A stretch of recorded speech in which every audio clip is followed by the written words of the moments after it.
शेतकरी मित्रांनो, या वर्षी जर आपल्याला पीक विमा मिळवायचा असेल तर एक काम आपल्याला तात्काळ करावा लागेल।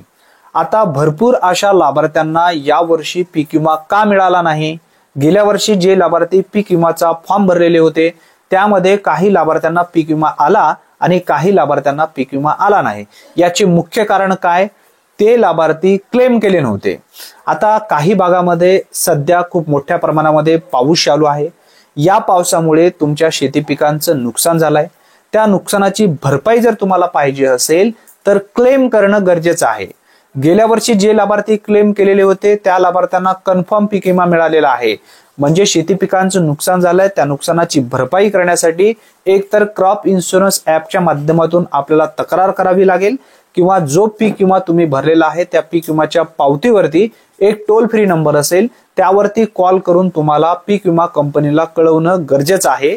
जेव्हा कळवाल त्यानंतर तुमच्या तक्रारीची नोंद घेतली जाईल आणि तुमच्या शेतीमध्ये ते कर्मचारी येतील, तुमच्या शेतींचं फोटो काढतील आणि त्यानंतर तुमच्या शेती पिकांचं नुकसान किती प्रमाणामध्ये झालेलं आहे ते नोंदवतील। त्यानंतर त्याप्रमाणे तुम्हाला त्या पिकांची जे काही भरपाई आहे ते मिळेल। आता तुम्ही पीक विमा भरलाय, निवांत बसून चालणार नाही। तुमच्या शेती पिकांचं नुकसान जेव्हा होईल तेव्हा तक्रार 24 तासाच्या आत तुम्हाला नोंदवणं गरजेचं आहे। मित्रांनो, इथून पुढे 100% जर तुम्हाला पीक विमा पाहिजे असेल तर तुमच्या पिकांचं क्लेम करणं गरजेचं आहे। क्लेम जोपर्यंत तुम्ही करणार नाही तोपर्यंत तुम्हाला पीक विमा मिळणारच नाही, हे मात्र या ठिकाणी खात्रीशीर आहे। कारण भरपूर असे लाभार्थी मागच्या 2 वर्षापासून तसेच पेंडिंग मध्ये पडून आहेत।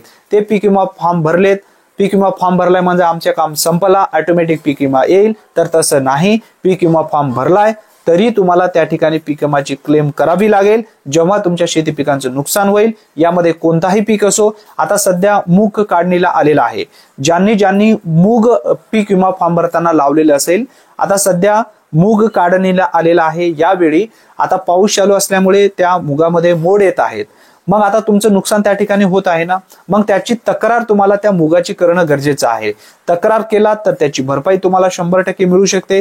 जर तुम्ही तक्रारच नाही केला तर त्या ठिकाणी पीक विमा कंपनीला कसं कळणार की माझ्या शेतातलं जे नुकसान झालेलं आहे ते त्यांना कळणारच नाहीये। त्यासाठी तुमच्या शेतामध्ये जे नुकसान सध्या पिकांचं झालेलं आहे त्याची नोंद तुम्ही त्या ठिकाणी एकतर क्रॉप इन्शुरन्स ऍपच्या माध्यमातून कराल किंवा पीक विमा पावतीवरती जो काही नंबर दिलेला असेल त्यावरती नंबरवरती फोन करायचा आहे आणि तुमची तक्रार नोंदवायची आहे। आता तक्रार नोंदवल्याच्या नंतर ते कर्मचारी येतील, तुमच्या पिकांचे पूर्ण फोटो काढतील, चौकशी करतील, त्यानंतर तुम्हाला या वर्षीचा पीक विमा पुढच्या वर्षी कन्फर्म मिळेल, हे मात्र नक्की आहे। अतिशय महत्त्वपूर्ण ही माहिती आहे मित्रांनो। जास्तीत जास्त मित्रांपर्यंत हा व्हिडिओ नक्की शेअर करा। चॅनलवरती जर तुम्ही पहिल्यांदाच आला असाल तर चॅनलला सबस्क्राईब करून ठेवा, कारण अशाच पद्धतीचे अचूक व्हिडिओचे अपडेट तुम्हाला सर्वप्रथम मिळत जाणार आहेत। धन्यवाद। पुन्हा भेटूया नवीन व्हिडिओमध्ये नवीन माहितीसह। तोपर्यंत जय हिंद, जय महाराष्ट्र।